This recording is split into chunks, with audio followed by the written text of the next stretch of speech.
आजच्या या सखोल विश्लेषणात सर्वांचे स्वागत आहे. आज आपण एका अशा विषयावर चर्चा करणार आहोत जो आजच्या काळात अत्यंत ज्वलंत आहे. हो, नक्कीच. आणि आज आपल्यासमोर माहितीचे जे अनेक स्रोत आहेत ना, ते खूपच रंजक आहेत. अगदी. म्हणजे काही अत्यंत अभ्यासू लेख आहेत, आधुनिक मानसशास्त्रावरील संशोधनाच्या नोंदी आहेत आणि सर्वात महत्त्वाचं म्हणजे हजारो वर्षे जुन्या धम्मपद या ग्रंथाचे काही निवडक संदर्भ आहेत. आणि या सगळ्याच्या आधारे आज आपण ज्या विषयावर बोलणार आहोत तो म्हणजे उदासीनता, ज्याला आपण अहम विषाद किंवा डिप्रेशन म्हणतो. हो, आणि आजच्या या विश्लेषणाचं उद्दिष्ट केवळ समस्येवर वरवरची चर्चा करणं हे अजिबात नाहीये. नक्कीच नाही. आपल्याला या प्राचीन ग्रंथांच्या आणि आधुनिक नोंदींच्या आधारे या मानसिक अवस्थेतून बाहेर पडण्यासाठी काही व्यावहारिक आणि ठोस मार्ग शोधायचे आहेत. तेच तर. मी जेव्हा हे संदर्भ वाचत होते तेव्हा मला खूप आश्चर्य वाटलं. आधुनिक काळातील कॉग्निटिव्ह बिहेवियरल थेरपी म्हणजे CBT आणि हजारो वर्षांपूर्वीचं बौद्ध तत्वज्ञान याच्यात किती विलक्षण साम्य आहे हे बघून थक्क व्हायला होतं. अगदी खरंय. आपण जेव्हा ह्या सर्व संदर्भांचं एकत्र विश्लेषण करतो तेव्हा एक गोष्ट प्रकर्षाने जाणवते. काळ कितीही पुढे गेला तरी मानवी मनाची मूळ रचना आणि त्याचा स्वभाव अजिबात बदललेला नाहीये. म्हणजे तंत्रज्ञान बदललं पण मन तेच आहे. हो, अगदी तेच. उदासीनतेचं मूळ कारण समजून घेण्यासाठी धम्मपदातील तत्वज्ञान एक अत्यंत स्पष्ट दृष्टिकोन देतं. या प्राचीन ज्ञानानुसार जेव्हा एखादी व्यक्ती स्वतःला असत्य विचारांशी जोडून घेते. असत्य विचार म्हणजे जे वास्तवात नाहीत ते का? हो, आणि ज्या गोष्टी मूलतः अनित्य आहेत म्हणजे ज्या कायम टिकणाऱ्या नाहीत अशा भौतिक गोष्टींमध्ये किंवा नात्यांमध्ये कायमस्वरूपी सुख शोधण्याचा अट्टहास करते, तेव्हा त्यातून अटळपणे निराशा जन्म घेते. बापरे, हे खूपच खोल आहे. हो ना. या सर्व नोंदींमधील सर्वात महत्वाचा धागा हा आहे की आपले विचारच आपल्या जगाची निर्मिती करतात. जगाकडे पाहण्याचा दृष्टिकोन जसा असतो अगदी तसंच जग आपल्याला जाणू लागतं. हे निरीक्षण अतिशय महत्वाचं वाटतं मला, कारण दैनंदिन जीवनात अनेकदा बाह्य परिस्थितीला किंवा आजूबाजूच्या लोकांना दोष देण्याची मानवी प्रवृत्ती असते. अगदी बरोबर. आपण लगेच नशिबाला दोष देतो. हो ना. पण आजच्या या विश्लेषणातून आपल्याला या समस्येकडे पाहण्याचा एक कृतिशील दृष्टिकोन मिळवायचा आहे. नक्कीच. आपल्याकडे असलेल्या या साहित्यामध्ये धम्मपदातील पहिल्याच वग्गोचा म्हणजे यमक वग्गोचा संदर्भ खूप विस्ताराने आलाय. यामध्ये विचारांची शक्ती कशी काम करते याचं सुरेख वर्णन आहे. हो, त्या वग्गूची सुरुवातच एका अतिशय प्रभावी सूत्राने होते. हो, ते सूत्र आहे मनोपुब्भंगमा धम्मा मनोसेठा मनोमया. अगदी बरोबर. याचा सरळ अर्थ असा होतो की मानवी जीवनातील सर्व अनुभवांच्या मागे मन असतं. मन हे श्रेष्ठ आहे आणि सर्व काही मनातूनच निर्माण होतं. आणि जेव्हा आपण उदासीनतेच्या मानसिकतेचा विचार करतो तेव्हा हे सूत्र एक महत्वाची गुरुकिल्ली ठरतं. कारण उदासीनतेच्या अवस्थेमध्ये मन एकाच नकारात्मक विचारांच्या चक्रात अडकलेलं असतं. या ग्रंथांमध्ये एक अतिशय समर्पक उदाहरण दिले. ते बैलगाडीच्या चाकाचं उदाहरण ना? हो, अगदी तेच. जर एखाद्या व्यक्तीने नकारात्मक किंवा द्वेषपूर्ण विचारांनी कोणतीही कृती केली तर दुःख त्या व्यक्तीच्या मागे अगदी तशाच प्रकारे येतं जसं बैलगाडीचं चाक हे ती गाडी ओढणाऱ्या बैलाच्या पावलांच्या बरोबर मागे येतं. म्हणजे बैल जसा पुढे जातो तसतसं ते जड चाक त्याच्या पायांच्या खुणांवरूनच पुढे जातं. बरोबर. ते चाक आणि तो बैल एकमेकांपासून वेगळे होऊ शकत नाहीत. हे उदाहरण आजच्या काळात ज्याला आपण रोमिनेशन म्हणतो त्या नकारात्मक विचारांच्या रवंथ करण्याच्या प्रक्रियेशी अगदी अचूक जुळतं. हे बैलगाडीच्या चाकाचं उदाहरण खरोखरच विचार करायला लावणार आहे. जर आपण आजच्या आधुनिक जीवनशैलीशी याची सांगड घातली तर हे चाक म्हणजे आपले तेच नकारात्मक विचार आहेत जे एकामागून एक येत राहतात. हो, समजा एखाद्या कामात अपयश आलं तर मन फक्त त्या एका अपयशावर थांबत नाही. थांबत. ते भूतकाळातील सर्वच चुका उकरून काढतं आणि माझ्या आयुष्यात काहीच चांगलं होऊ शकत नाही असा एक महाकाय निष्कर्ष काढून मोकळं होतं. अगदी खरंय. जोपर्यंत नकारात्मक विचारांचा तो बैल चालत राहील तोपर्यंत दुःखाचं ते जड चाक पाठीवर असणारच. आधुनिक मानसशास्त्रातही हेच सांगितलं जातं की या विचारांच्या साखळीला कुठेतरी खंडित करणं आवश्यक असतं. पण मग हे खंडित कसं करायचं? कारण बोलणं सोपं आहे पण प्रत्यक्षात खूप कठीण असतं हे. हो, कठीण आहे, पण यावरचा उपाय सातत्याच्या सरावाने साध्य होणार आहे. जेव्हा असे नकारात्मक विचार मनात येतात तेव्हा त्यांना अधिक ऊर्जा देणं किंवा त्यांना खतपाणी घालणं थांबवणं हा यावरचा पहिला टप्पा आहे. म्हणजे त्या विचारांमध्ये न अडकता नुसतं पाहणं असं काहीसं. अगदी तेच. सामान्यतः जेव्हा मनात एक नकारात्मक विचार येतो तेव्हा त्याला जोडून अनेक काल्पनिक भीती निर्माण करतो. तिथेच थांबण्याची कला विकसित करणं आवश्यक आहे. स्वतःच्या विचारांच्या प्रवाहात वाहून न जाता केवळ एका किनाऱ्यावर उभे असलेल्या निरीक्षकासारखं त्या विचारांकडे पाहणं गरजेचं आहे. विचारांचे केवळ निरीक्षक बनणं ही संकल्पना तात्विकदृष्ट्या खूप आकर्षक वाटते खरी, पण प्रत्यक्ष उदासीनतेच्या गर्तेत असताना ती राबवणं अत्यंत आव्हानात्मक असतं. हो, नक्कीच. कारण त्या अवस्थेत मेंदूतील रसायनांचा समतोलच बिघडलेला असतो. अगदी बरोबर. पण सरावाने माणसाला आपले विचार आणि आपली ओळख यातील अंतर नक्कीच समजायला लागतं. होय.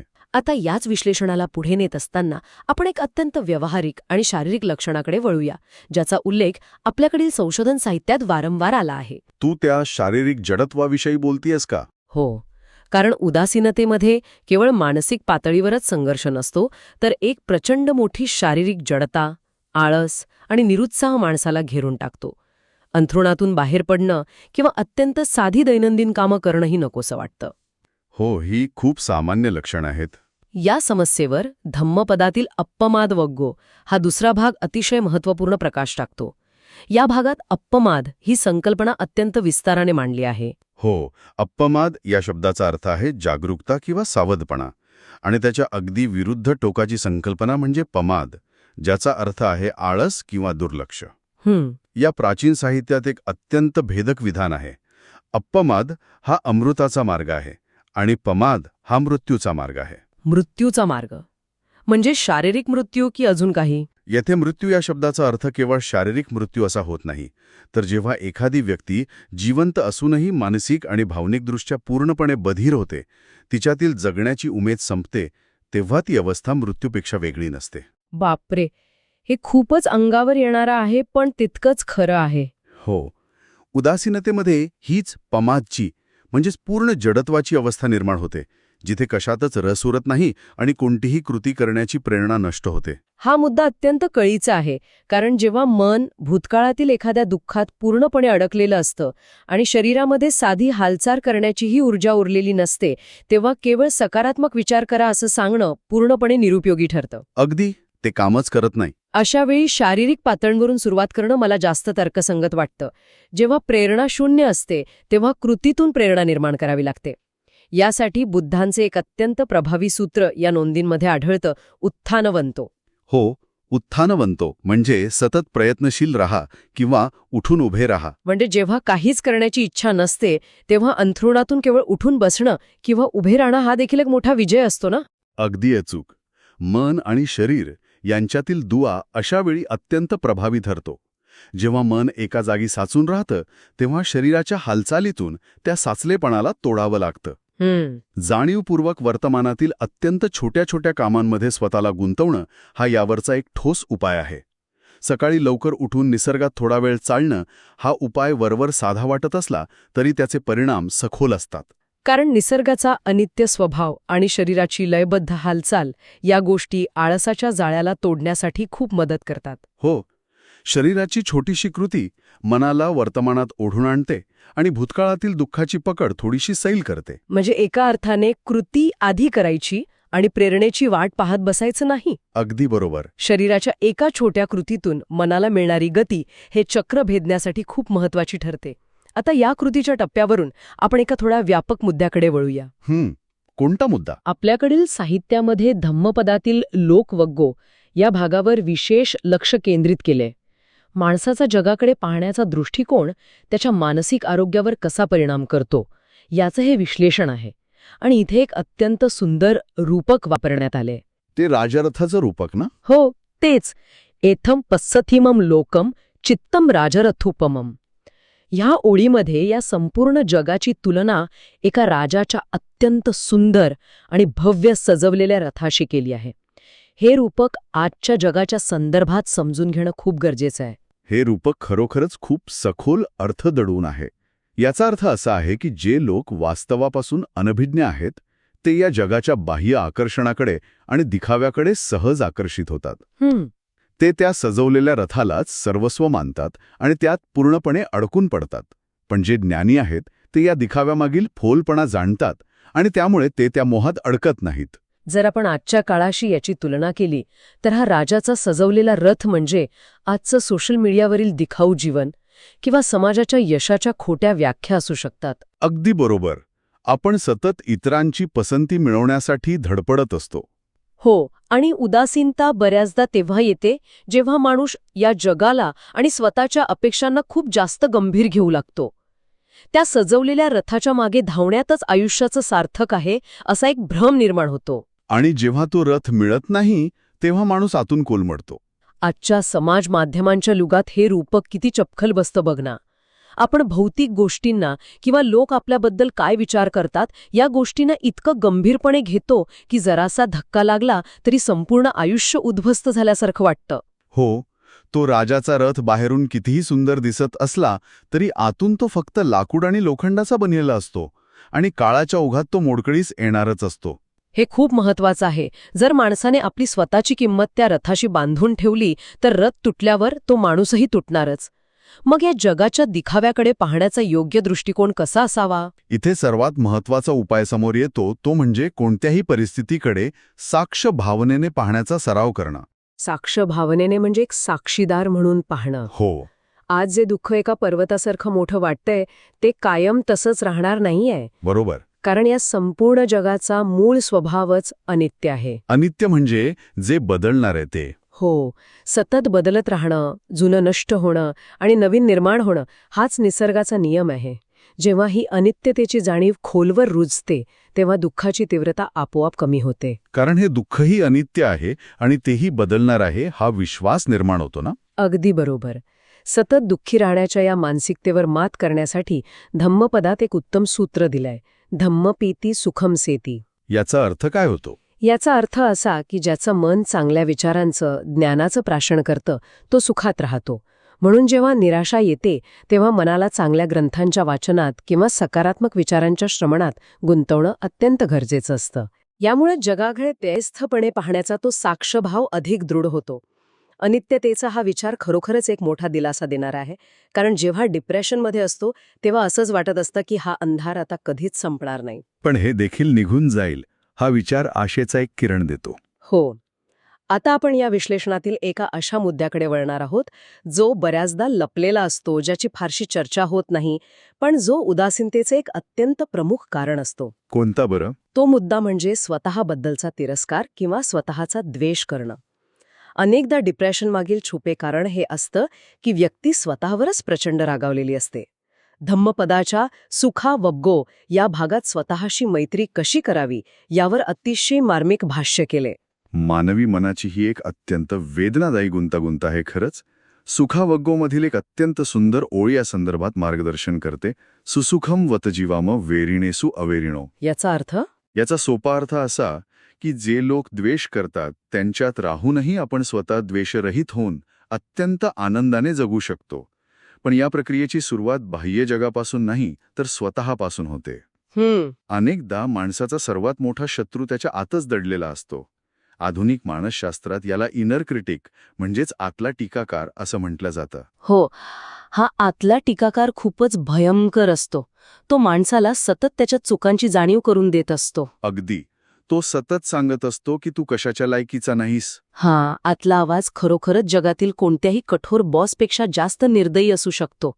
विशेषतः जेव्हा एखादी व्यक्ती उदासीनतेचा सामना करत असते तेव्हा हा आवाज इतका मोठा होतो की बाह्य जगातील कोणतंही सांत्वनन ऐकू येत नाही. हो, ते सगळं व्यर्थ वाटतं. आपण इतरांना त्यांच्या चुकांसाठी सहज माफ करतो, पण स्वतःकडून एखादी चूक झाली तर मात्र आपण स्वतःला जन्मभर शिक्षा देत राहतो. मग या स्वतःच्याच तिरस्कारातून मुक्त कसं होता येईल? यासाठी बौद्ध तत्वज्ञानात एक अत्यंत शक्तिशाली संकल्पना आहे, मेत्ता. मेत्ता म्हणजे मैत्री भावना का? हो, मेत्ता म्हणजे केवळ इतरांबद्दलची प्रेमळ भावना नाही, तर त्याची सुरुवात स्वतःपासून होते. स्वतःवर विनाअट प्रेम करणं, स्वतःच्या चुका आणि मर्यादांचा स्वीकार करणं आणि स्वतःला माफ करायला शिकणं.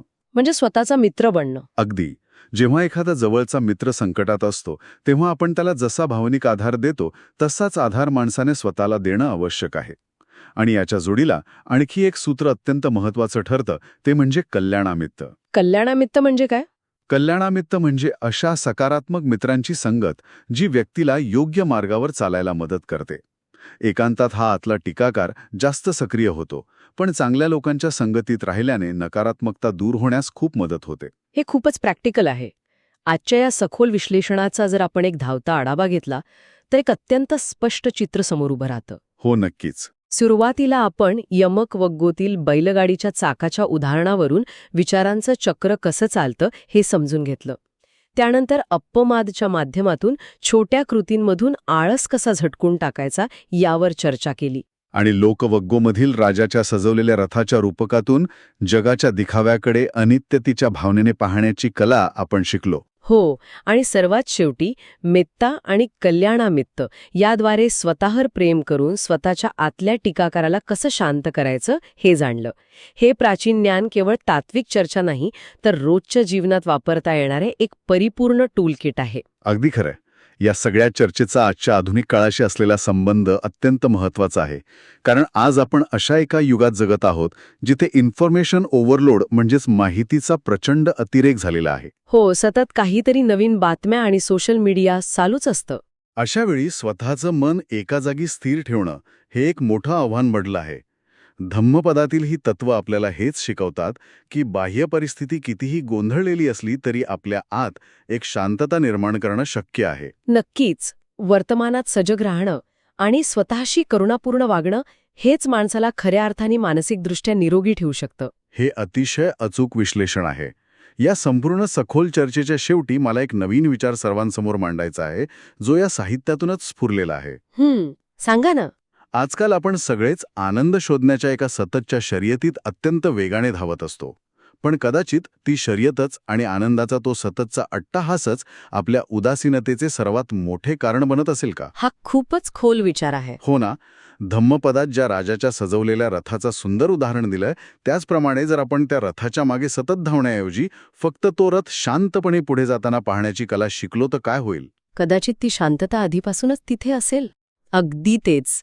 ज्या शांतीचा आपण जन्मभर बाहेर शोध घेत आहोत ती आपल्याला कुठे शोधायचीच गरज पडणार नाही. ती आपल्या आतच असेल, फक्त आपण त्या धावपळीत ती पाहू शकलो नाही. याच एका अत्यंत सकारात्मक आणि विचारप्रवर्तक नोटवर आपण आजचं हे सखोल विश्लेषण इथेच थांबूया. या ज्ञानाचा संगम उदासीनतेचा अंधार दूर करण्यासाठी नक्कीच एक दीपस्तंभ ठरेल. हो, नक्कीच. ऐकत रहा आणि स्वतःचा शोध घेत रहा. धन्यवाद.